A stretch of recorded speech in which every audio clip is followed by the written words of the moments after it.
we're going to go down a rabbit hole here on the classic sales promising what they don't have yet. Salesforce got caught. Bloomberg pulled the curtain back on Agentforce this week. The ads everyone saw at Dreamforce, mostly not real yet. Rebooking appointments, refilling prescriptions, getting parking tickets from an AI agent. Reality, callers still hit the keypad menus and human schedulers. Salesforce kind of demoed saying that they have it, but they don't actually have it. We know AI loves to hallucinate. Now you give them people's personal information. No shot. No shot. I feel like we want to be there yet. Do we have the technology? Yes. But do we have the process in place? No. So like the technology exists, but there's a lot of hoops to jump through. These guys, the big guys, want to get there faster. The teams are trying really hard to get there faster, but then they're running into these roadblocks and they think people aren't going to notice, or they make these big promises on stage for the VCs and then the end. This episode is brought to you by our friends at Vector. You know them. The ones with the cute little ghosties in the feed, aka your favorite marketing team's favorite ad targeting tool. See why at vector.co. Hello, Teslin. Hello, Timothy. How are you? Wonderful. Good. Well, Notorious B2B, we're back. Welcome. We're back. Boom. Episode 63.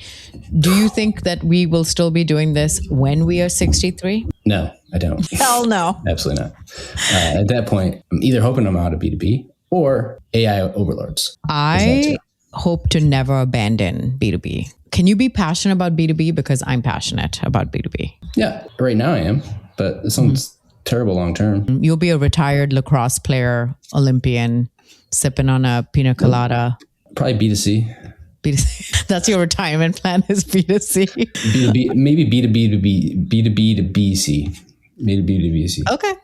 Yeah. So Tim and I have been going, we go through the docket before we go through the docket. Ruthless. And we decided today that we want to do ruthless prioritization of the story. So we want to hear from you. DM us and say, hey, these are the stories that we like hearing about. These are the ones that we don't. We hate that they're so AI heavy. We can't help it. That's like primarily what's in AI news.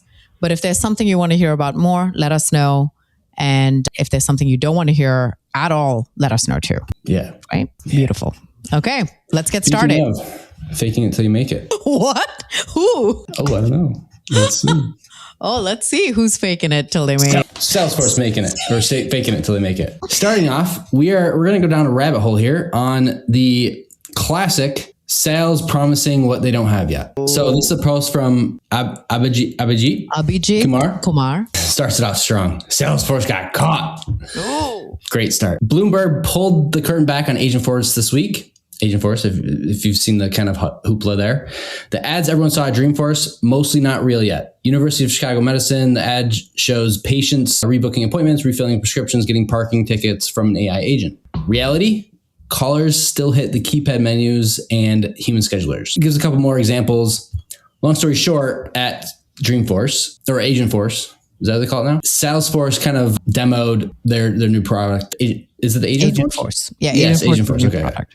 And it was just kind of a demo, right? It's just saying that they have it, but they don't actually have it. I guess it was not actually live, and their kind of excuse was product glitches, compliance sign-offs, blah, blah, blah. But what he's saying is the admins inside these orgs aren't asleep at the wheel, blah, blah, blah. They're stuck between a CEO who promised a demo on a stage and a compliance team that won't approve an agent touching a patient record or a customer booking. So even though they demoed everything, it wasn't actually live. I mean, this is what happens all the time, right? Sales team promises new features that aren't actually live just to sell it. And I just think it's funny. Yeah. So it's funny because this reminds me of two things. One, I saw a reel of this airport, it's the DC airport, and they were using these big pictures, murals of people in airports along with American Airlines. And it was AI generated, the image. So if this person zoomed in on the image and it said like American Airlines and, the gibberish that AI types as words, and then like misspelled priority. Someone had an extra foot in the picture and all of the stuff where people are just, we're just going to not use designers anymore. We'll just AI generate a giant mural and put it in the DC airport and no one's going to notice that this is generated by AI. So that's already like one thing it reminded me of. The second thing is I'm reading Project Hail Mary. And in the book, like she's trying to get approved, like she has authorization to like save the human species and by all means necessary. And they take her to court and they're trying to tell her like, well, you can't do this. You've taken all copyrighted material and you're doing all this stuff. She's like, dude, I don't have time to wait around for your approvals before we could save the earth and the species. And this is kind of reminding me of that, except Salesforce is not saving our species. They're trying to save their wallet. And so you have little Benny over there just making these large promises. But the reality is you have laws like HIPAA, right? Security, things like that are in place to protect patients and their information. We know AI loves to hallucinate. Now you give them people's personal information. No shot. We're not, I feel like we want to be there yet. Do we have the technology? Yes. But do we have the process in place? No. So like the technology exists, but there's a lot of hoops to jump through. These guys, the big guys, want to get there faster. The teams are trying really hard to get there faster, but then they're running into these roadblocks and they think people aren't going to notice, or they make these big promises on stage for the VCs and then the end. Yeah. I mean, I do wonder how much of it is just for the VCs and the stock price as well. Like it's just like, how do you hype it up until you get the money and then you kind of fake it till you make it essentially. Or you don't get the money, like the guy on Instagram who has the account with CEOs and their huge predictions. This is probably one of them. And then in the future, it just doesn't happen because laws will, essentially block you from doing that. So, True. TBD. The funniest part about this is a comment that said, this is why it's not called Dreamforce. This is why it's called Dreamforce, not Reality Force. Just I'm going to call it that from now on. Are you guys going to Reality Force this year? No, what the hell are you talking about? Okay. This one is actually not a funny topic, but an interesting topic because we've talked about plagiarism on the podcast before. But here's an interesting take.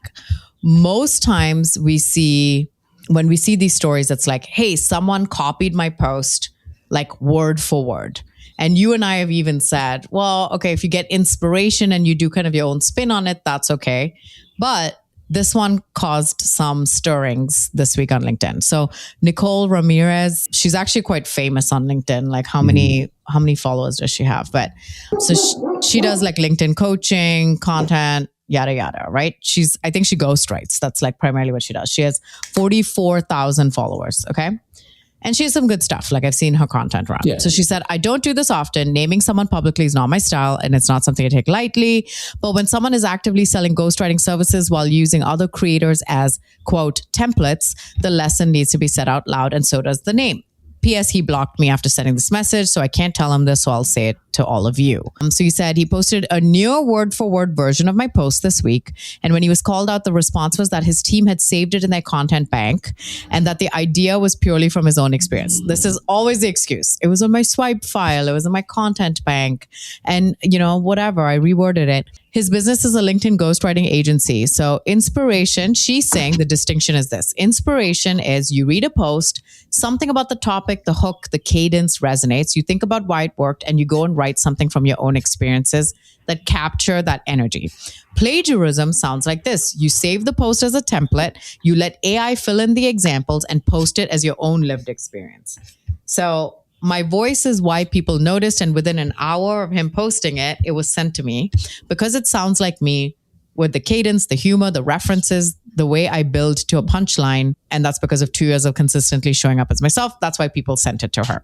Blah, blah, blah, blah, blah. Okay. Now let's get to the post. So the guy who copied her is Hamza Farouk, founder of Creator Flight, B2B ghostwriting agency. Her first post was this. So hear me out. I'm starting to think people in engagement pods don't know that they're in engagement pods. They just believe they're in a community where the same 100 people comment on their post every day at the same time. Kind of like someone in an MLM doesn't think that they're in a pyramid scheme, just a business shaped like a triangle. I'm wondering if I should just infiltrate one, like the woman who joined the flat earth groups and kept posting images of Billy Bob Thornton from Armageddon until she got banned. I'll just comment pictures of pea pods in the name of journalism, of course. He wrote this. So hear me out. I'm starting to think founders who hire ghostwriters don't realize they all sound exactly the same. They just believe they found someone who really gets their voice. Meanwhile, their post opens with, quote, I've been thinking a lot about, and closes with, quote, here's what I learned. Just like every other founder on the timeline. Kind of like like how every tourist thinks they found a hidden gem restaurant that has 4,000 Google reviews. I'm wondering if I should just run an experiment, pull 20 ghostwritten founder posts from the same niche, remove the profile pictures and see if a single person can match them back to the right founder. Like that study where wine experts couldn't tell red from white when they were blindfolded. I'll call it a LinkedIn blindfold test in the name of research, of course. Okay. Comparing these two, they're not exactly the same. Like I don't think in my head I would have registered that it was her, the cadence, the whatever. Someone obviously did and flagged it for her. Mm-hmm. The closest it came to it was she said, "So hear me out." He says, "So hear me out." And then in the end, he said, "In the name of research, of course." And she said, "In the name of journalism, of course." Those were kind of the two spots. He messages her and says, "Hey, hope you're having a good weekend. I didn't actually copy your post, just took an idea, a template, and also was saved in my content bank by my team. If you don't like it, I can take it down. But to be honest, the content and idea was purely from my own experience." She got a ton of reactions on this, 750 almost, 260 comments. What are your thoughts before we dive into what side LinkedIn is taking with her? I think I like Nicole. I've seen her stuff. I don't know her that well to know much about her, but I think she went a little Karen style on this. And I think she went a little bit too far. I think, yes, the hear me out. Okay. Some of it is very similar. It's just a fudging template. I can guarantee you Nicole got her stuff from somewhere else and just tweaked it over time. To call someone out on LinkedIn with your followers and name this person, way too far. DM them? Maybe. Fine. This is way too far. I think she went way too far and I think she's getting a little too bougie for her britches. And I think she needs to calm down. That's what I think.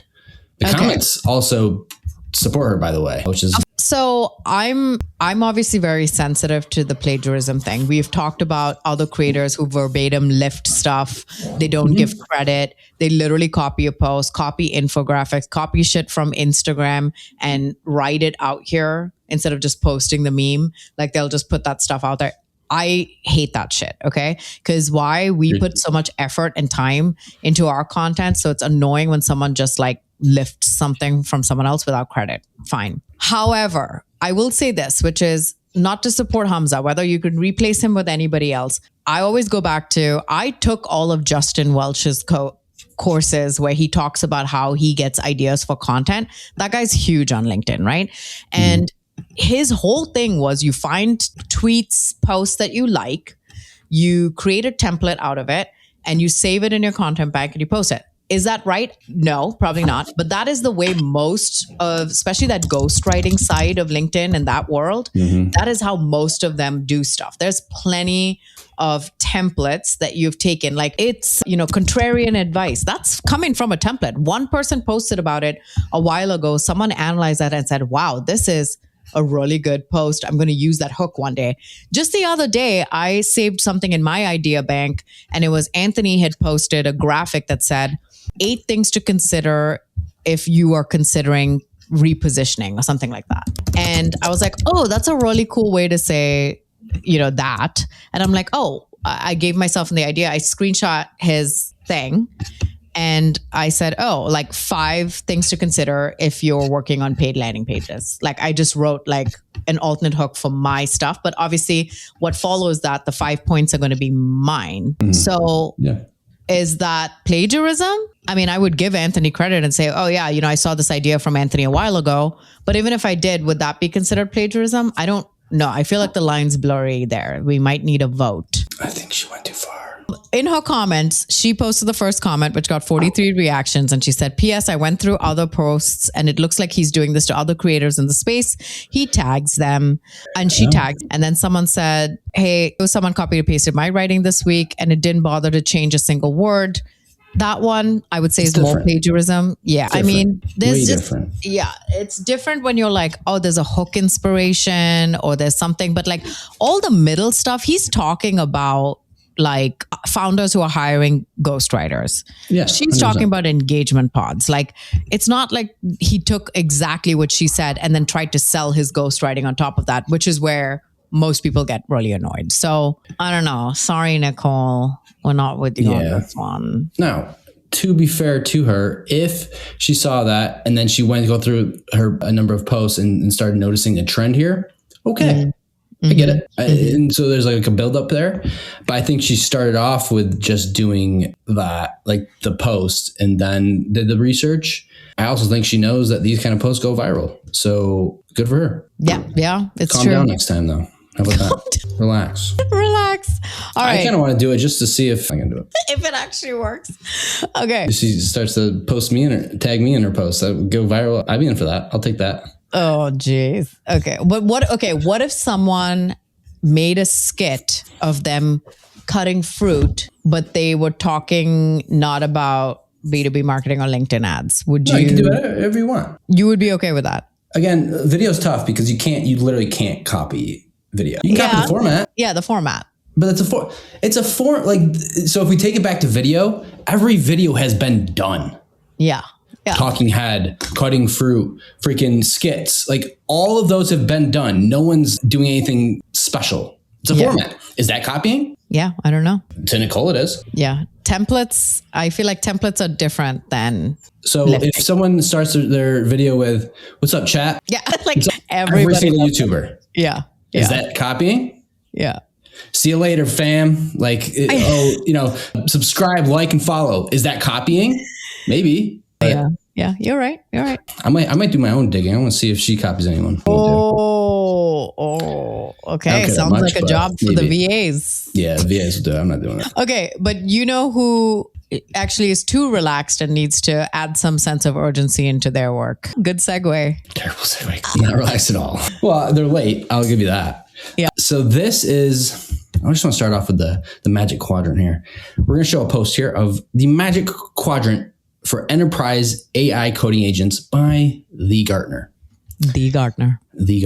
So on the right, for the leaders, you got GitHub, Anthropic, Cursor, OpenAI. You got the challengers. You got Amazon Web Services, Google, Alibaba Cloud, Cognition, Atlassian at the bottom left corner, blah, blah, blah. Some other company I've never heard of, and the visionaries. But this is a screenshot of the magic quadrant from a post from Adam Schoenfeld. Probably Seinfeld. CMO Inflection. I know Adam. He's great. Good people. But he says, big news. I can finally decide which AI coding tool to use. Thank you, Gartner. Said nobody. Okay, maybe 5 enterprise CIOs and old companies said it. True. Not a rub on the people. Lots of amazing, smart people at Gartner. In my experience, those analysts are truly experts and helpful. They produce great work. All right, little glazing there.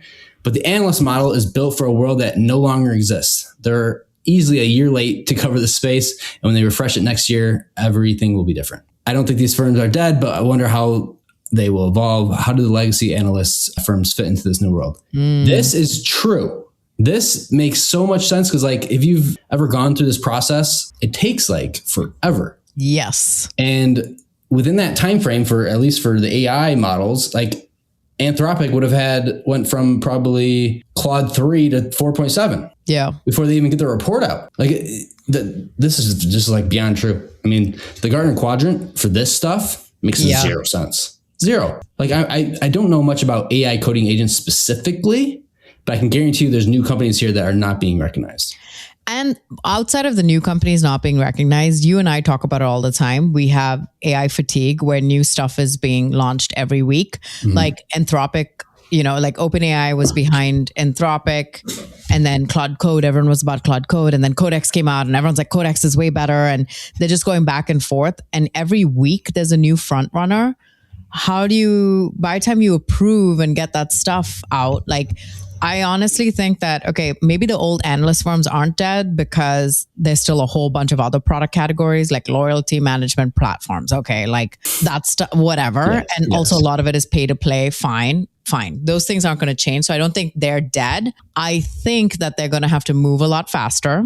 And if they're going to, or they just eliminate AI as a category because like they're just not going to keep up with it. And if they do, it has to almost be like a real time type of analyst thing. They need to, legacy analyst companies and stuff, they need to move to almost that model of like a real time based on the information that's widely available. Here's like a real-time report of how it's almost like the weather channels, like you see the storm coming, you see like the racing of all the AI agents and like all the different platforms. I feel like that's what it's going to be. You just don't have the luxury of time anymore and approvals. Like, I hope approvals are dead.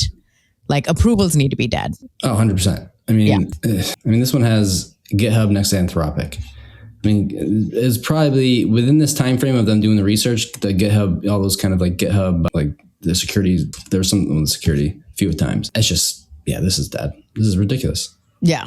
Like, don't even bother. Go spend your time doing it on some other platforms that aren't moving the needle, because this is just, do it faster. Like, we can barely keep up with AI. You're not going to be keeping up with it from an analyst report standpoint. No way. Or do it faster, because if you know, like, all those companies that are on there, they had to pay. Like, so that you either have to do it so they don't pay, and actually give them like actual kind of research, like do the proper research, or do it fast. They're screwed. This is never going to work. Okay, moving on to big prompt energy.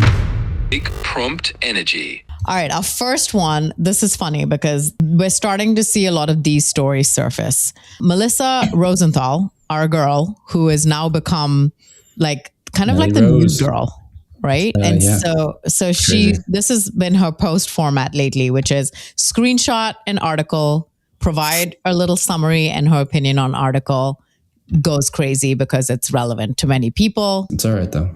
Choppy sentences, putting links in the post, but her whole thing is owned media. So it's all around PR. So this is a smart play for her content wise. Okay, so her post says, Microsoft gave its engineers Claude Code last December. They loved it. Then finance killed it because the bill got too high. The company is now pulling most internal Claude Code licenses by June 30th and steering engineers towards GitHub Copilot CLI instead. Not because it's better. Microsoft's own engineers reportedly preferred Claude Code, but Copilot doesn't come up with a per token bill from a competitor. This isn't just a Microsoft story. It's a preview of what's coming for every company scaling AI tools. I mean, let's pause here in the story because Microsoft obviously owns Copilot. So like, why would you use a competing product that could possibly train on your data? Like, there's many reasons other than the bill that Microsoft should not give their engineers Claude Code. Didn't Microsoft put in a bunch of money to OpenAI as well? Yes. Oh, they did. I think they did it with both. Early on. Yeah, early on. Yeah, but they've done it with both. Where it stands now, maybe because of the whole, they're not really. Who knows? So then she goes on to say that there are other similar stories. Uber rolled out Claude Code to 5,000 engineers, burned through their entire $3.4 billion AI budget in 4 months. Their CTO said he's back to the drawing board. NVIDIA VP of Applied Deep Learning admitted that compute costs now exceed employee costs for his team. We cover that on Notorious. Mm-hmm. The core problem is that AI doesn't price like software. For 2 decades, enterprise tech was bought by a seat. And now it's all token based. And then you have token maxing. And so you have people just blowing through these budgets. Goldman Sachs forecasts a 24-time increase in token consumption by 2030. And then cost may drop 90%, but consumption growth is expected to outpace any of those savings. Yada, yada. She links to the full article. And then she has a screenshot of the article from AI and Technology in what publication is this? thestateofbrand.com, whatever that is. I mean, one, not surprised, right? Because we are usage based. Although I say it, like having a blanket statement that says, oh, like we're so used to seat based. There's lots of places that do usage based too. Yeah. Like there's lots of enterprise software that does it like that. It's just the scale, magnitude, consumption, capacity. There's so much around AI. And then the mandate that every employee needs to hit a certain amount of AI usage. So we're kind of like, they're kind of doing it to themselves, but to burn through a $3.4 billion budget though, yikes. It's a write-off. Is it right? No, it's funny though. Like companies that big, like what are you gonna do with the money? You got to spend it. Like you just have to spend. I guess these companies that are so big have so much money. Like they just have to spend it. They have to do something. Like you have to do something. Yeah. And right now it's token maxing, and I wish I was selling that. I mean, it's a great business model. Just sell to people that have too much money. You know, what's the saying? Like, if you can find a way to sell to the rich, you'll be rich. Well, yeah, 100%. Yeah. Yeah. Any rich people want to buy landing pages or no, you think? No shot. No shot. They don't give a shit about landing pages. Crap. I need a new model. Claude Code. Okay. What's next? Moving on. Speaking of Claude and, ROI and money and all that. Alex Lieberman built a pretty cool artifact, in my opinion. He said, I built an artifact in Claude that shows the live ROI of work that I've completed in cowork. It lets me put in an hourly rate, pick a period of time, past 7, 14, 30 days, and then studies all of my sessions in Claude over that period. The artifact spits out the estimated ROI of time saved from leveraging AI to do the work, and it recommends similar tasks with accompanying prompts, which is actually another cool thing on that I should start using Claude for. This honestly should be a product feature that every lab builds into their product to predict ROI and help mine for new processes to automate. The screenshot, it's like one of those classic kind of Claude dashboards that says my week with Claude has a time range on the right top of it. Then it has a recovered value. This one says $27,500, 27.5 hours saved right next to it, 28 sessions. And then it has like a versus last week type of thing. It says 2% up. And then it breaks down where your kind of time was saved, scheduled run, content, blah, blah, blah. And it shows all the hours. And then your top wins, like where you save time. So it's essentially calculating based off of the things you have set up in Claude, like scheduled runs or content, how much time you're saving. And then it kind of calculates an hourly rate based off of that and shows you how much you've kind of saved within that week or time frame. I thought it was pretty cool. I liked it. I think it's pretty cool. I want to do this. He didn't actually give you the prompt or the artifact kind of setup, but I'm sure you can kind of build this out pretty easy. My only qualm with these is like, did you really save that much time based off of this? Or were like, how much time did you spend setting up these? Like, I don't know. Sometimes I don't like these because it doesn't factor in everything. Because it's not, unless it is watching you. I don't know, but that'd be cool. But I'm not always bought in. Like how much time on the scheduled run, the content and the operations, hiring, sales and BD, how much time was he going back and forth with this thing? So I think it's just accounting for the entire session, whether you come back to it or not. And then it's probably accounting for how long it takes itself to do a task versus the estimate of how long a human would take to do it. Itself? It's all an estimate. Yeah, it's probably like, I drafted this email in 30 seconds. It would have taken you an average of 10 minutes to create this. So therefore, this is the time saved. You know what I mean? But let's reverse that because there's things I tell to do and it would take me way less time than it just do it yourself? Yeah. So, no, it still saves me time because it's doing it, but I'm sitting watching this. If I was watching the screen, if it was like the only thing I could see, I'd be sitting watching this thing do something that takes more time than if I just did it. No, you're right. Because I just told Codex today, I'm like, hey, go to my Fathom, pick up my latest call that I had with this client, and then tell me what the action items I need to deliver to them. And I see the little mouse and then I see it take, and now I'm mesmerized. It's like a cat with the laser, so I'm looking at it and I'm like, God, it is so slow. Yeah. Opening a new tab, opening this Fathom transcript. I'm like, should I have just gotten the transcript myself? But now I'm curious. I want to do it. You know that I'm a dashboard nerd and I built dashboards. I've sent it to you and Kaylee sent it to you and you're like, bunch of nerds. Like, why do you guys need to even, track this shit? And I was like, well, I need to. Kaylee doesn't probably, but I need to because I have a productized business and I like it. But now I'm like, I already built on top of that and did like an agent/skills tracker. And now I'll do like a time and ROI tracker because that's fun. But the difference is I log my time. So I log everything in Toggle. So I'm just able to probably export that data. It tells me like a bunch of stuff about that data. And then it incorporates my sessions into that as well. So it should be able to.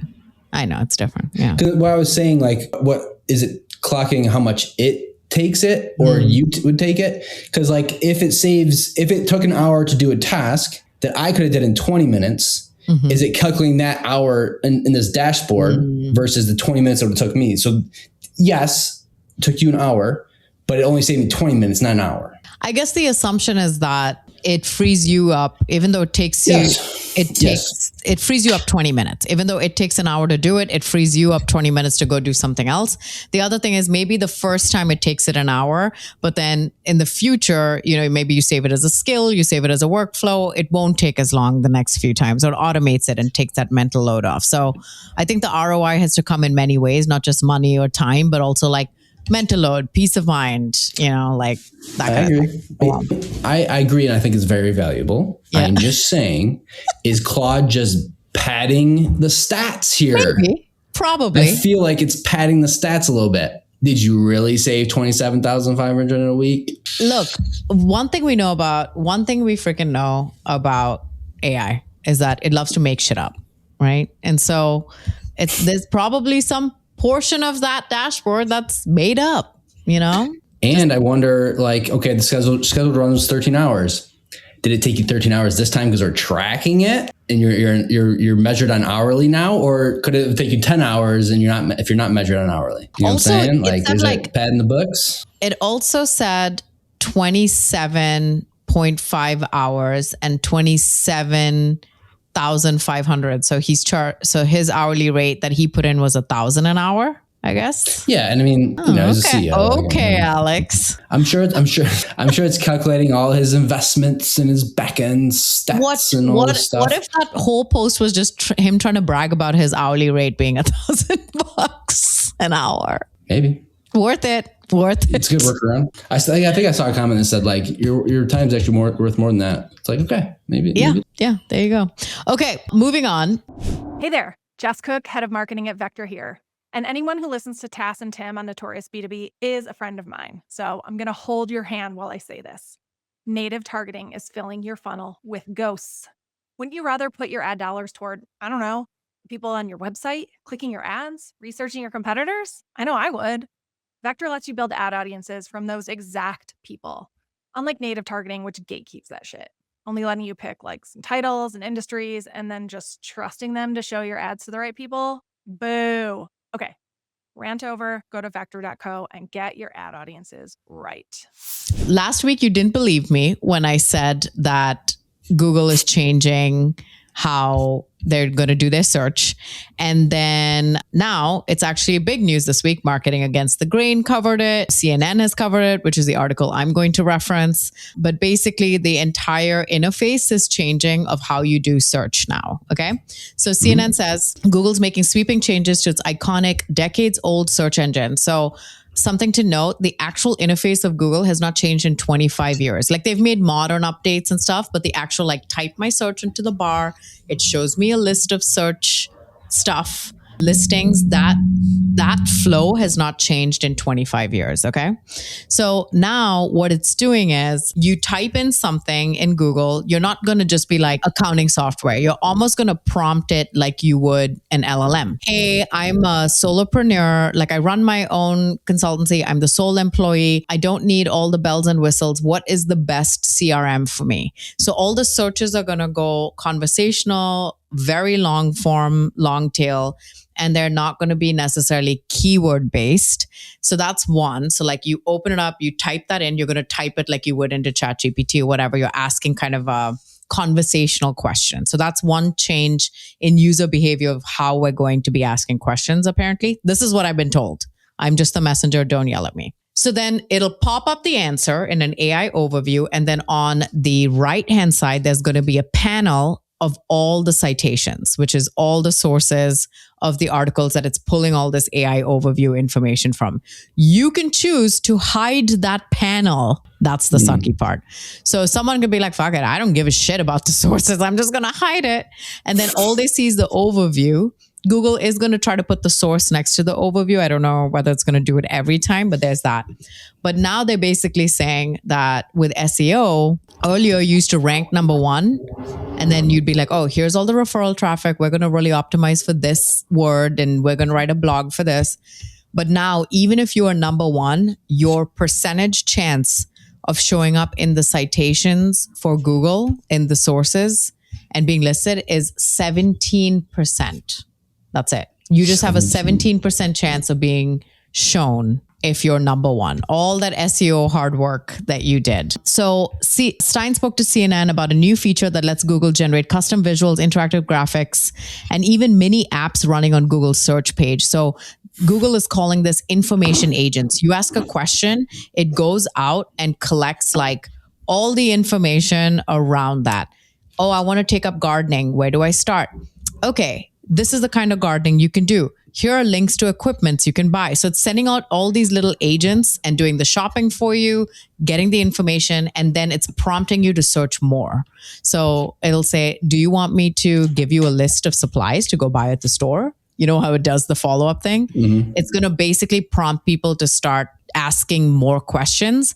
And they're saying something like an estimated like 97% of searches are not going to result in a click. How is that going to change for the rest of us? Now, back to our earlier stories we were just talking about with the token usage. You're not doing, like, not everybody's logged into Google while they're doing it.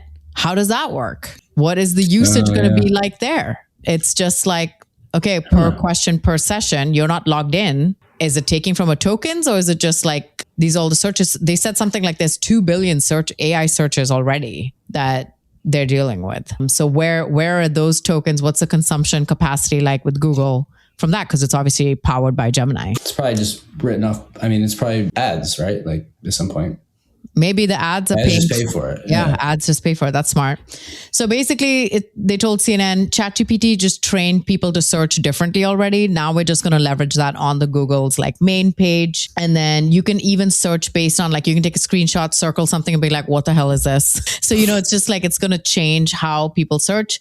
And then data from SEO and marketing firm SEMrush indicates that some people are starting to search Google the way they type to ChatGPT. Searches containing 11 words or more increased from 3 to 5%, and conversational queries jumped from 5 to 20%, and keyword style searches decreased. So people are not going to be searching the old way anymore. And now there's also rise of AI influencers who are telling you how to do stuff, how to search for things, how to hack, whatever. So that's kind of influencing how people are shopping. And then traffic to US retail sites from AI services grew 393% year over year in the first 3 months of 2026. So all of these Meta, Amazon, Google, AI, OpenAI, all introducing AI shopping tools. Most of their traffic now is coming from the LLMs. Isn't that crazy? SEO's cooked. SEO's cooked. Oh, also, Google introduced this week a new, quote, universal shopping cart that allows users to add items from different retailers across the web into one shopping cart and check out. And then it'll probably send agents to go check out on all of those on your behalf and send it to you. Oh, wow. Yeah. That's interesting, I think. So now Pew Research data last year found that Google users are less likely to click links when viewing an AI summarized answer. So this goes back to how basically a huge percentage are not clicking into websites. So now the way you used to measure whether SEO was working was, we're getting more traffic to the site because we're ranking for these keywords. But now you need to look at it differently, where you have to almost look at your referring source as an LLM, if they're sending traffic to your site, or how many times using a service to see how many times you're cited in LLM searches. I just wonder how that looks in Google Ads. Yeah, that is going to be super interesting, especially if people can close the citations on the side. That would probably have some sponsored results. What's that going to look like? Yeah. I'm sure they're going to account for it because it's a huge part of their revenue. They're not going to kill it. They're not going to kill it. But I'd be interested to see how they're going to display it and make sure that they can promise advertisers you have like front and center still. Yeah. Yeah. So that's the latest there. Also, I told you so. You didn't believe me. I'm telling you, it's coming for us all. I'm just going to turn it off. So all good. Okay. Moving on to just flagging. Just flagging. It's a little bit different today. Yeah. Yeah, another layoff. But it's just a little bit different because, so this is from ClickUp, the old project management software. And Zeb Evans, who is the CEO, this is actually an X post that went pretty viral. It had like 9 million views or impressions, whatever it is. He says, today we reduced headcount by 22%. The business is the strongest it's ever been. So I think it's important to be direct about what I'm seeing and why. First off, I love that he's being direct and not just saying, and this is a long post, by the way.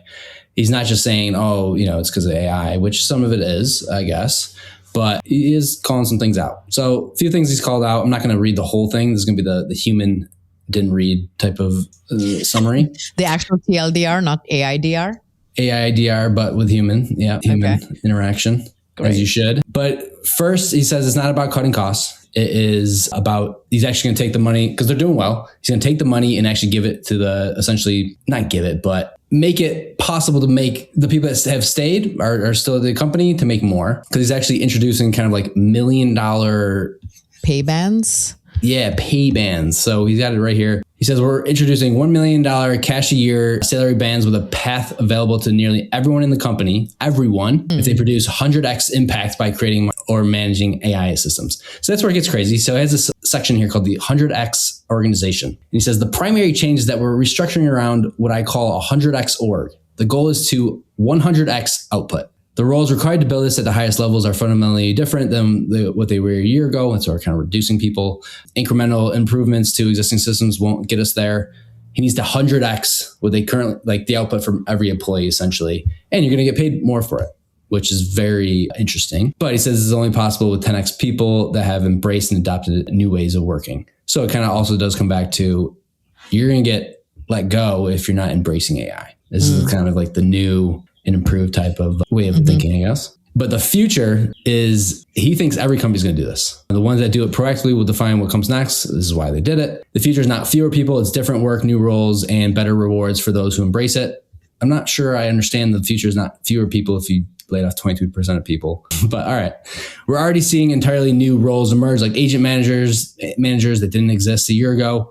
ClickUp is positioning its lead to this shift, not just internally, but for our customers too. So we kind of pushing on as customers, I guess. I've never been more certain about where we're headed. I love the directness. Yes. It's very detailed, which is not something we're accustomed to when we get layoff notifications. It's usually, I mean, we saw it just a couple of weeks ago as a text. And I did not see a lot of choppy sentences or M-dashes. Oh, you thought he wrote it by himself. He's not. I think he did. Oh, is he? But he's not 100xing his input or output with AI by doing that, right? Come on. You gotta walk the talk here. Okay, so I think that's interesting. I actually had a conversation with another business owner today, obviously not at the same scale of ClickUp, but he said that his number one issue, headache, thing that keeps him up at night are the people who depend on him for work. So literally his headcount. Oh. And he said that I dream of just being just like a solo who contracts out some work, but I'm not responsible for a whole bunch of people. And then he's like, that is literally like makes me, I think about it weekly. I daydream about just not having any people and just going, because he's like, that is most of my stress right now. And what these companies are doing is they're essentially offloading that stress. Say we could go back in time, but take AI with us, okay? When they were hiring 600,000 people, whatever, it used to be almost this like status thing. Oh, we're a 20,000 person company. We're a 1,000 person company. Now the narrative has shifted to we're a 500 million company or a $1 billion solo business. That's like the narrative shift. So people want to be like, look at how efficient we are. We're hitting these revenue goals with less overhead has become the new, like the new Chanel bag, has been like, it's the new black. Like, but the problem is they still have that old business model of having employed 1,000 people. Okay, we're going to keep shaving off as we get more efficient. They are a business, a for-profit business in a capitalism-based economy. That's like just the reality of it. The sad thing is then, like, what is that going to cause as a downstream effect with all of these people who are unemployed? Even for us, like, not everyone can become a freaking solo. Like, we have a podcast about it, like trying to help people do that, but can everybody be that? Like, well, I guess that it just leaves people with a lot of ambiguity on what the future is like. Can they pay their bills and stuff? This is so different from COVID layoffs, because it's like, okay, this company's not doing well because COVID or they overhired. I'll just go over here. But if every company's doing it, what are your options? I think that's what's creating fear, is that people just don't know what their options are. So that is the question. That said, it's not like, you see, it's tough, right? Because I think in this example, and I think most of these CEOs like this, like, I don't think they love doing this. Right. But it's probably the best for their, like, if you think about it like that, it is probably the best for their company. Yes. If they think, because there is the case that, we're laying people off, but I think they also overhired. Most companies overhired. Yeah. At some point. Because the status was how many people you had. That was that was the flex. The Chanel. Yeah. Yes. That was the flex. That was the Chanel. I don't know what people are going to do. It's crazy. I don't either. I don't have the answer. What I will say is what he did sucks. Like, that's 22% headcount reduction in the name of AI. We've covered dozens of these stories. But on the flip side, I will say that I respect him in the sense that not only did he say that it was that, but he provided a very detailed description of what he kind of sees the company going, why they did it, how they plan to revamp, because he talked about they're going to be the builders, the agent managers, and then frontline workers. And that's how he envisions most companies are going to eventually be set up. And then he's incentivizing the existing people to really just fully embrace and adopt it and saying, okay, if you stay, you have the potential to make $1 million, which you know how companies can always backtrack on that. Like, how do you quantify 100 times output? Like, I don't know. But ultimately, I think that there's a few things that can happen. One, you try to stay in tech and keep on swimming and try to stay ahead of everything. Or two, you get out of tech and try to do something else. Because just yesterday, I had a conversation with a realtor friend of mine, and I'm showing her some of my lovable stuff. And she's like, wait, you built this? Mm-hmm. Like, what do you mean you built this? Like, she's shocked. She's like, can you build me something like this? And then I had a conversation with Graham, and he's like, you know, the thing is, like, tech companies layoffs every week. No one needs a CRM, but you know who someone's always going to need? A toilet's always going to break. A roof is always going to lose shingles, right? But those are the guys that you can't even, like, you try to schedule 10 painters to come check out your house and maybe 2 return a call and show up. Well, that's what I was going to say. All the local services are booked to the max. Like, you can't, I'm going through this right now. I can't find a fucking daycare. They don't have enough employees. They don't have enough space. Start a daycare. Yeah. I know there's a lot to do that, but like, you cannot find one that has any availability that's not a year out. It's wild. Wow. Either they don't have enough employees, like good employees, or they don't have the space. It's really annoying. Yeah. To your point, like trying to get a freaking fencing company to your house within 3 months. Wild. You can't. Yeah. It's so crazy. Start a fencing company, HVAC, plumbing, toilets, all that stuff. But I'm not even saying you should start one of those companies. You should help those companies get more efficient. And that's where you can do things like that, where it's on that side mainly, because half of them don't even know what freaking ChatGPT is. They don't half of their companies that still don't have a website.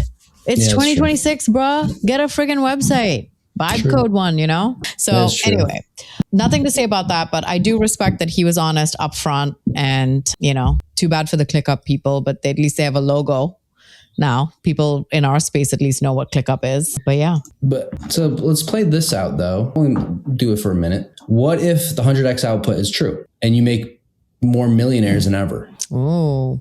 Like, imagine that. Like, then what happens? Do those people invest in like companies and start companies or like side companies, and then you could work for them? Like, I don't know. Like, I think there is a world, because a lot of these companies have said stuff like about that. Like the people that are using engineering and AI, like their salaries are much higher than they've ever been. Like, there's a couple other like roles that the salaries are higher than they've ever been. If that's the case, are people going to retire earlier? Are people just crazy and they just keep going, or do they invest in things? Like, I am curious what happens if there's more millionaires than ever, and where does that money go? Like, are people just going to spend it on stuff, and then maybe local stuff is better? I guess the answer is that the gap between the upper or middle class and the lower is just going to further and further and further and further.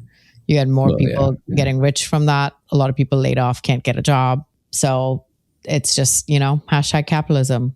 Living the dream in America, man. We're just doing it. Okay. Speaking of living the dream. Oh no. So I got this email. It was from Elena Verna, head of growth at Lovable. And she emailed you? No, her newsletter. Obviously she didn't right. If I were ever so lucky from a celebrity like that. Okay, so Ruchika here also got the email, and she said, okay, Elena Verna, we hear you.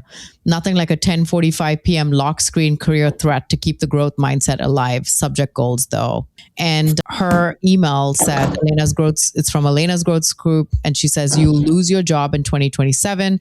Assume that your current role is close to its expiration date. And her whole email goes on to say that basically all jobs by 2027 are either going to be lost or restructured and reconfigured because of AI. And that is the reality that we have to deal with. Okay. Now, I told you before we started recording, I'm like, I had people texting me about this, like as if I wrote the newsletter, but they were like, did you see this email? Like, this is so discouraging. I can't believe like she'd send this out. So there were lots of posts, kind of half of them were dogging on her. Other half was like, wow, this is great rage baiting and good marketing, yada, yada. And then she responded to this post. She said, "It's clickbaity. I know. I'm very sorry, but hopefully the post itself is worth it. Edit, I changed the title of the post. It went too far." Oh, yeah. So a lot of people here were commenting. You can see they're divided. Hey, love it. It was worth it. And then another one said, "You talk about trust in building products, more important than ever. You've built so much trust with all of us. You could write an article that says 2027 will be rainbows and we'd read it and believe it." So here another, and then Jennifer, same person, says, "I don't think the main issue was the clickbaitiness. I think the issue was actually that losing a job hits really hard and potentially reads as tone deaf for most readers who have been through many, many layoffs and many forms of involuntary employment the past 5 years." And then she says her own experience, that's what happened. And so it goes on. And then Brendan Hufford, our bud, he comments on here and says, "I know we all love our hooks and subject lines, but this is a great moment. I'm seeing Elena called out everywhere that anybody doing marketing needs to take responsibility for what we put out into the world. For too long in tech, we'd say the most sensational stuff or whatever, and things like views, impressions, or open rates would excuse bad behavior. This is a great learning experience for everyone." And so I think it is a little bit hard because, yes, it is hard hitting. A lot of people notice. Good. A lot of people are noticing it, but at what cost? Because she's sitting pretty in a position of privilege right now as the head of growth. She's had companies chasing after her. She's built all this brand equity, yada, yada.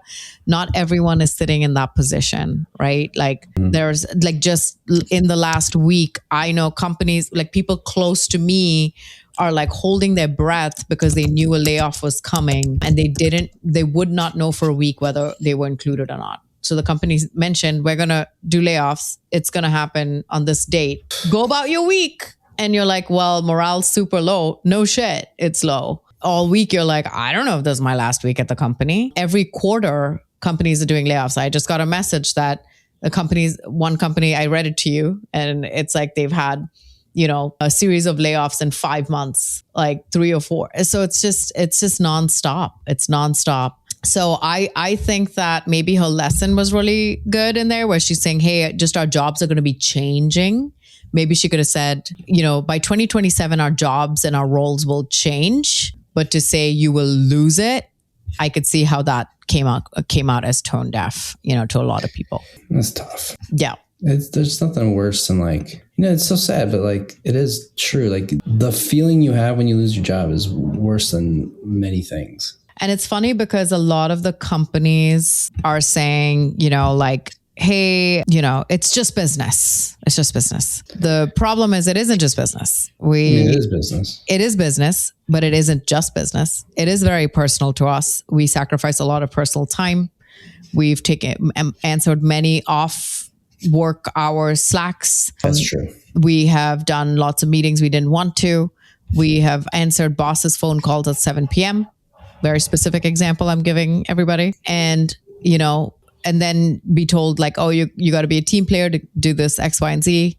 And then say, oh, it's business. Well, it's not business because I took a lot from my personal time. And here I am. So, yeah. It's rough. It's rough. But anyway, go read the article. There's some other lessons in there. It was good. I do think that this subject line, it is a little bit of a sensitive topic now. But other than that, I do really love her stuff in general. But even the great Elena can learn, Yeah. Ugh. Yeah. Maybe she ran out of ideas. That's why she did it. Okay. So, my favorite guy that you make fun of, Alex Hormozis. I mean, what? You make fun of me for liking some of his stuff. I do like some of his stuff, not all of his stuff. And that's what we're going to address today. So one thing that he is notorious for is that he has a lot of hustle bro type posts out there. Oh, you want to make it? You got to make some sacrifices. You got to fucking work weekends, blah, blah, blah. And everyone's like, yeah, bro, you sound like you don't have children. It's great. It's real easy to sit there and work weekends when you don't have kids to take care of. And then he says, well, that's a decision that, you made. And there's been a lot of controversy around that. Well, lo and behold, there is a little baby bitty little Hormozi on the way. Alex and his wife Leela are going to be parents. The acquisition.com founders are expecting their first baby, sharing the happy news with People magazine. Apparently, People magazine has picked up on the hustle culture. And they explained that they're ready for all the highest highs to the lowest lows that come with this new journey.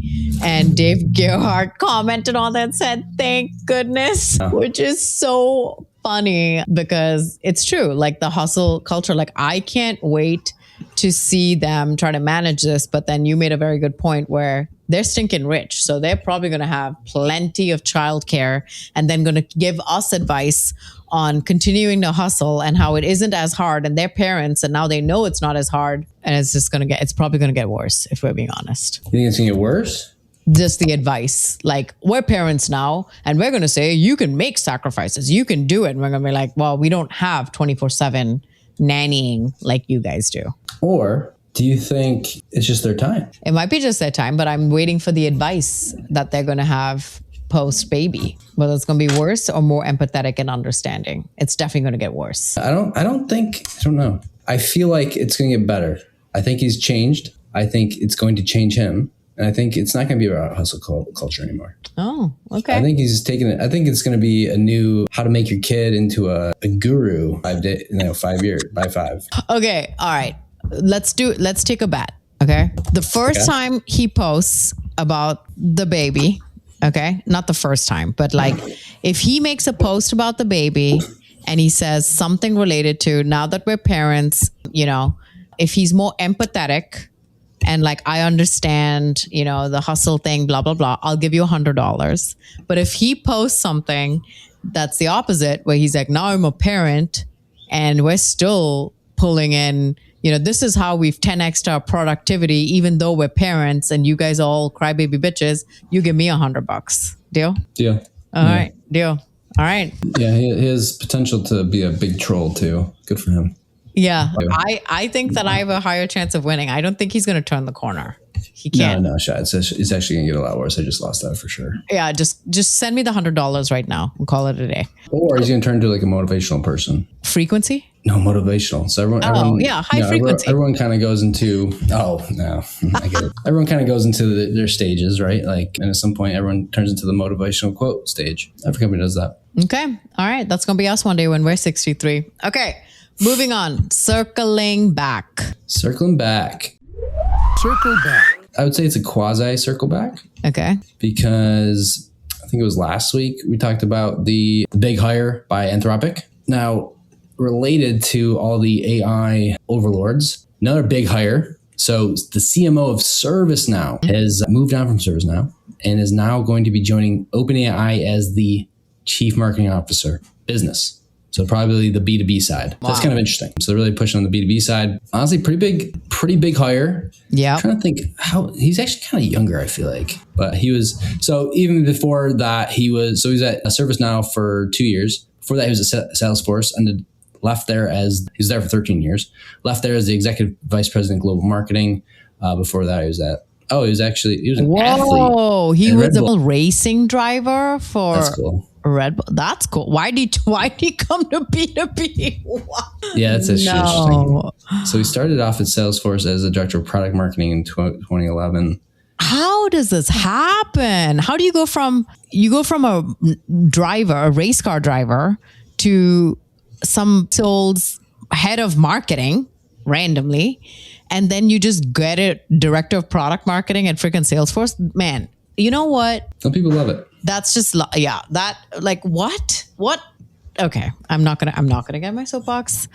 I'm not gonna get my soapbox on this. There's some weird nepotism at play. Like there's no qualifications for this person to get a director of product marketing. Somebody who has to get that role at Salesforce today probably is to show 100x productivity with AI. Okay. Then they have to do 6 projects for free, do 16 rounds of interviews, and definitely have come from some big names on their resume. I bet you one of the sponsors was Salesforce. A connection. Shit. Yeah. Nice little connect. He did have like a little stint from that as the head of marketing for some other company, like a smaller company. It looked like he might have had like some connections there, but. Okay. All right. Okay. Moving on, closed one. CW, not Chris Walker. I'm talking about closed one. Closed one. Okay, closed one. So I'm going to do the first two. Okay. We have 1, 2. this person. So last week I posted this funny cold outreach and how I've just been responding to them. I sent you one today where I responded to the person and I BCC'd you on it. I don't know if you saw that one. I saw it. Yeah. But they were like, yeah, the founder of Landing Page Co. I'm like, okay, first of all, that sounds freaking fake. So then I went to look it up. I'm like, yep, there's no Land Page Co. So I said, hey, can you connect me with the founder? Would love that. And also, what is this post you mentioned? They like, I love your post. It got 1,300 reactions. I'm like, I feel like I would remember the post that got 1,300 reactions. I was like, can you send that to me? Because I don't recall getting that many reactions. Yeah, that's right. If you do cold outreach with me, at your own risk. Okay. Magali DeRue, she said, to y'all who ever got ghosted, don't chase, nominate.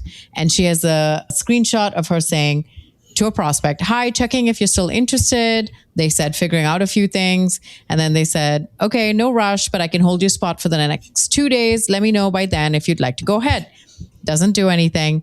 Then she says, hi, big news. You've been nominated for the 2026 Ghost Awards. Your category, most spectacular vanishing act after expressing enthusiastic interest. More soon.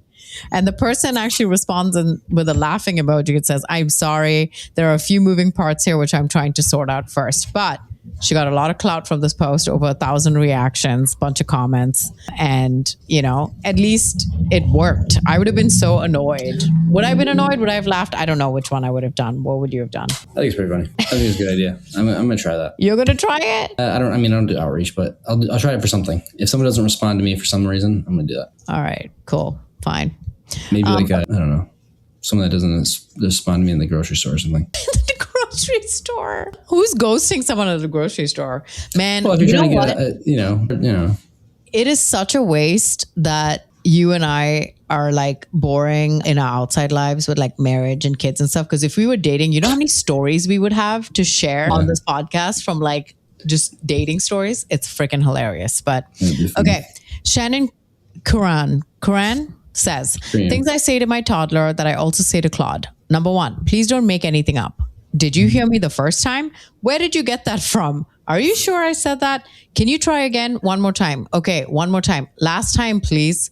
And y'all are letting this thing produce important things without checking? True. Facts.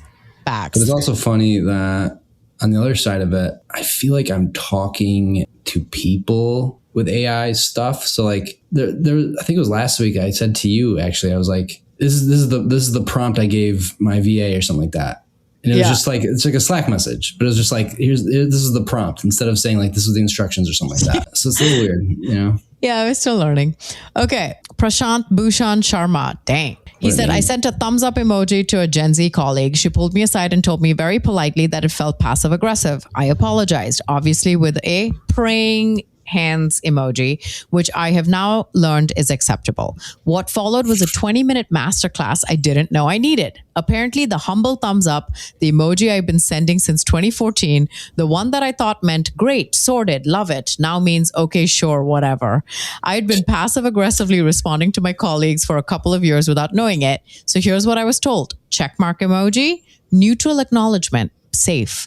The hands emoji, the one that's like the hands with, I don't even know how you describe that, is a genuine enthusiasm, heart, appreciation, reserved, apparently for real appreciation. And thumbs up, do not, just do not. She ended the session by saying, if you ever send me a heart, I know you really mean it. So if you're a colleague reading this, yes, that heart I sent on your last report or message was sincere. I am a millennial and I'm relearning how to communicate via small cartoon pictures. Thriving, absolutely thriving. And this like did so well. I'm also going to give him a laugh because that was good. What are your thoughts? I send the thumbs up emoji all the time. Is that bad? A thumbs up person. That's what I do. It's all I do. You do a thumbs up? I've never seen you thumbs up. I do the praise thing too. Like thank you or like I do the praise. I do the praying hands. I do the like the eyes. Yay. I do the eyes a lot. I do purple heart, which I found out from somebody else. You should never send a purple heart. But purple's on brand for me.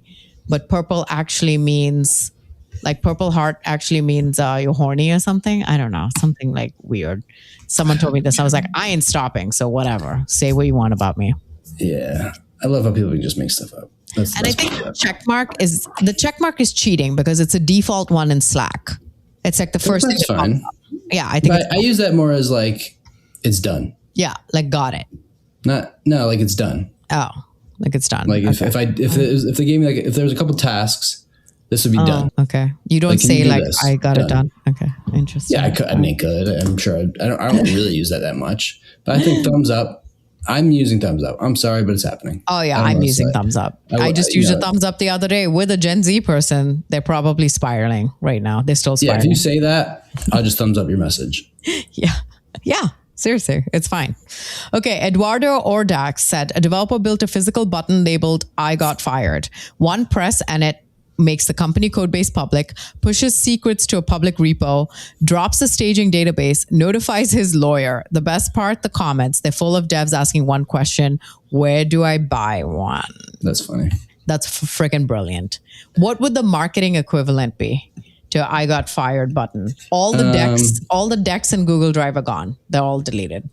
Or you switch them. Yeah. Well, you could switch them to private for like your personal email, maybe. So you have to do a lot of setup here. Yeah. Yeah, of course. You can make showing things like private, or you could delete them, but you can find those. But if you set them private to like your personal email, then like they're gone forever, essentially, because unless you say so. That way you also have them. Yeah. The other one was like if you got company cards and stuff like that, you could be like, all right, buy. That's probably illegal. That's probably illegal. But what you could do is just turn all the campaigns, everything just stop. Turn off. Everything stops. I think maybe I'll make a post on Saturday with this and see what people's ideas are. But it did all really documentation. Well. All the documentation's gone. Love this. Love this idea. It's a great idea. It's very Sell good. Domain. You have to like tether the line of petty revenge, like / like you can't get into trouble. Like it's legal. It's not morally right, but it's legal. So like you can turn off a campaign. Like, oops, my login doesn't work anymore. Campaign's turned off. Sorry. What you really could do is, because everyone has deets, some sort of gossip. Yeah. You could have it queued up so they get sent to the right people at certain times. This could be internal, external. It could be whatever that is. Like, oh, they're hiding this. Like, and that could be internal. That could be something like that. And you could also have the Glassdoor thing set up. Yeah. Like, you could do all that. Oh, AI, so much revenge automation that we can do. That's going to be great. Okay. Or like, that's a good point. If you have AI, you can give it a bunch of documentation that just messes everything up. Oh yeah, there you go. Rewrite everything up. Codex, run this where like you go and you change up all the documentation, all the ICP stuff. It's like, looks like it's still there, but it's all rewritten. Oh, yeah, shit. it's got to be rewritten and like subtle too. Cause like, it's got to be subtle. Yeah. Oh, this is so good. You and I cannot use our powers for evil. We'd be so bad. Okay. Anand Sanwal says, this is reportedly a daycare in Italy. These kids are just sleeping, listening to the sounds of birds. Is this for real? I mean, where are the damn Chromebooks? How are these kids going to learn? Italy is cooked. And it's this video where all these kids are listening to birds. They're sleeping outside in the playground in the woods. And so everyone's like, not in America. You know that isn't in America because all our kids are like building AI agents right now. And then other ones are like, this is so unsanitary and unsafe and blah, blah, blah. And so people are just arguing in the comments. But what do you think? Is Italy cooked? I know it's satire, but it looks very peaceful. But maybe they're actually napping after coding. You ever thought about that? Oh, snap. You're right. Like, yeah. They're probably using 4.7. They're Guaranteed. so efficient. They have time to nap, unlike us. Yeah. 100%. Okay. That makes more sense. Okay. Yeah. So Miles says it's an injustice that Spotify Disco Ball is getting persecuted while Google Sheets gets off totally free with premeditated murder.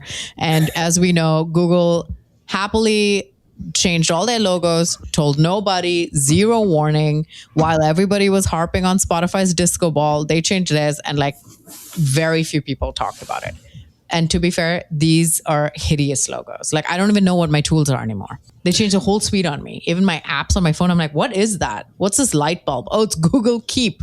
That's what I use for notes. Why is there a light bulb on it? Yeah, the Google Sheet one gets me because I use a lot of Google Sheets and that just looks like it's still loading. Yeah. And it just looks like it's loading. That's the problem. Somebody else said they just had the Google Sheets on here and because it looks like an upside down cross and they're like, I just got my boomer dad to get like used to Google Sheets, and now they got to go do something like this. I think I did see that. That's funny. Yeah, so that is funny. Okay, last Maybe one. that. Last one, Penny Warnock says, just going to leave this here. It's a screenshot from Jenny Godfrey, and it says, I don't remember anyone having to convince me to use email. I could see it was useful, so I used it. No one had to threaten I'd be left behind before I got my first mobile phone. There's something wrong with a piece of tech when it requires coordinated PR campaigns and poorly disguised attempts at emotional manipulation to get people to use it. True. Yikes. Yikes. All right. And that concludes Notorious B2B. Big thanks to our friends at Vector for keeping your ad budget out of the shredder. It's the only way to build ad audiences by name and not waste another cent on native targeting. You know, Bargain Boba loves hearing that. Check them out at vector.co.